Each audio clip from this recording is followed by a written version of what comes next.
I still can't explain how we made it back. If you ask the others, they'll claim they don't remember a thing past the asteroid belt. They think the damage to the ship fried their memories. Solar flares, temporal distortion, whatever sounds best in a report. But I remember. I remember everything, especially what we brought back with us. Or more dangerously, who we brought back. It started when we picked up the distress signal.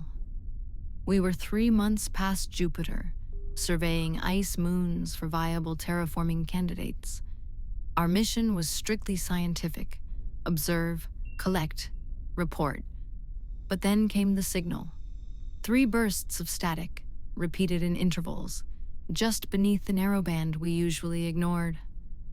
Unnatural, mechanical, but deliberate. Too deliberate to be background radiation. Captain Elbridge insisted we check it out, said it was our duty, a matter of protocol. I remember her standing near the comms panel, arms crossed, her voice too calm, too certain. I didn't know it then, but that calm was the first sign. The real Elbridge never liked detours. We traced the signal to a derelict spacecraft, orbiting a dead moon. Half buried in rock and frost, its hull was scorched, like something had burned from the inside out. No identifying markers, no nation, no crew. Just that signal, still pulsing, a heartbeat in the void. We boarded it. The landing bay opened like it had been waiting. The inside of the ship was cold, colder than it should have been. Our suits fogged with each breath, and the emergency lights cast everything in a sickly red hue. The walls were scorched, warped in places like plastic melted under a flame. No signs of struggle, no blood, no bodies. Only the bridge remained intact, sealed tight behind a heavy blast door. Captain Elbridge ordered us to breach it. Inside, we found a single chair facing a cracked observation window. And in that chair, someone or something. It looked human at first. A man, maybe. Face pale and drawn, eyes open wide, frozen in a kind of perpetual scream, though no sound came from his mouth. Fingers fused into the armrests like melted wax. And the skin, there was something wrong with it. It shimmered faintly, like oil in water. When we got closer, the shimmer vanished. Then, behind us, the blast door sealed shut. We were in the dark for 13 hours. Our suit cams picked up nothing. No movement, no threats, just static. When the door finally reopened, Elbridge was the first to walk out, calm, collected, like nothing had happened. But she didn't speak for the rest of the day. That's when the changes started. First, it was small things. Elbridge misremembering crew names, calling Ensign Rowe by his brother's name, someone who'd never been part of our mission. Then she began insisting we alter our return trajectory, claiming command had sent updated orders. But when I checked the comm logs, there was nothing. No transmissions. She'd fabricated it.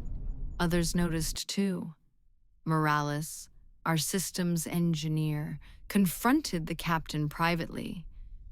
3 hours later, he disappeared.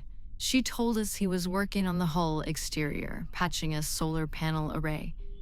We found his helmet floating near the cargo bay airlock the next morning. The visor had been crushed inward. That's when I started keeping records. Every night I made notes, behavior changes, subtle inconsistencies, eye color shifts, speech patterns. The way Elbridge's reflection lagged half a second behind her movement when she checked herself in the med bay mirror. I tried to warn the others. Rowe laughed it off, said I was cracking under isolation. But I saw the fear in his eyes when the captain smiled at him the next morning for just a little too long, like she was studying every part of him. Then it spread. Rose stopped joking. He stopped talking entirely.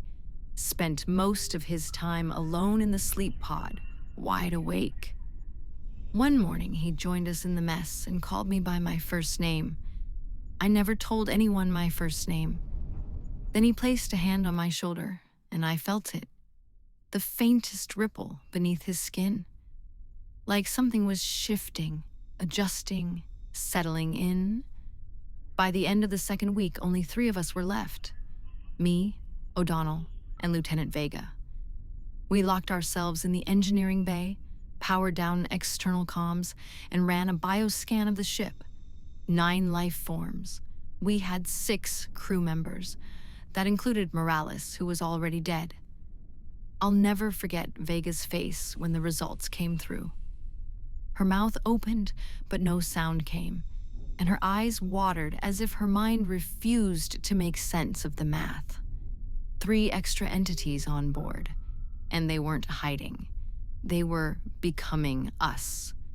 The transformation wasn't physical, not in the way we'd imagined aliens to be. It was subtler, more invasive.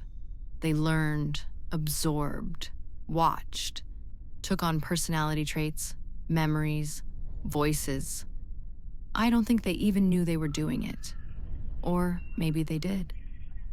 That night, O'Donnell left the bay to retrieve a backup oxygen filter. He didn't come back. 2 hours later, he knocked on the glass, holding the canister, smiling, calm. Vega refused to let him in, so he waited, silent, still, staring. He stayed there for 8 hours without blinking. The next rotation, Vega was gone too. No struggle, no trace, just her comm badge placed neatly atop the diagnostics console.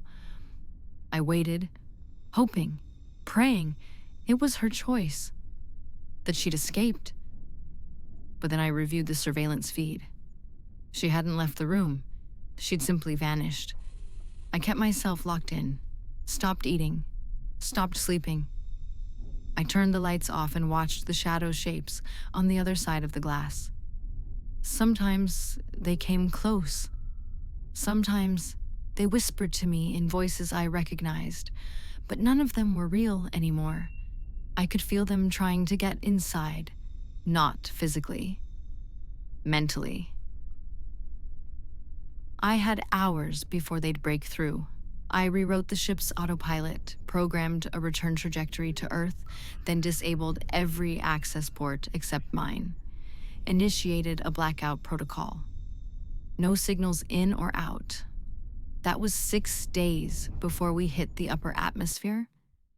When recovery teams arrived, they found 5 crew members alive, Elbridge included. They're still trying to explain how we lost only one person, Vega, during a 6-month voyage. They tell me I was suffering from acute space trauma, that I imagined the extra life signs, that the freeze frame anomalies in the surveillance footage were data errors, not lagging reflections. They've reassigned me to therapy and analysis, but I know better. Last night, I visited Elbridge in medical isolation. She smiled when she saw me, and for just a moment, her face flickered, not visibly, inside me. For 1 second, I felt her smile before I saw it, like it echoed in my mind first, then formed on her lips. They didn't come from space. They came from us. Something latched onto whatever remained of the man in that chair, hollowed him out, and wore him like a skin. Then it waited for someone to find it, to take it home.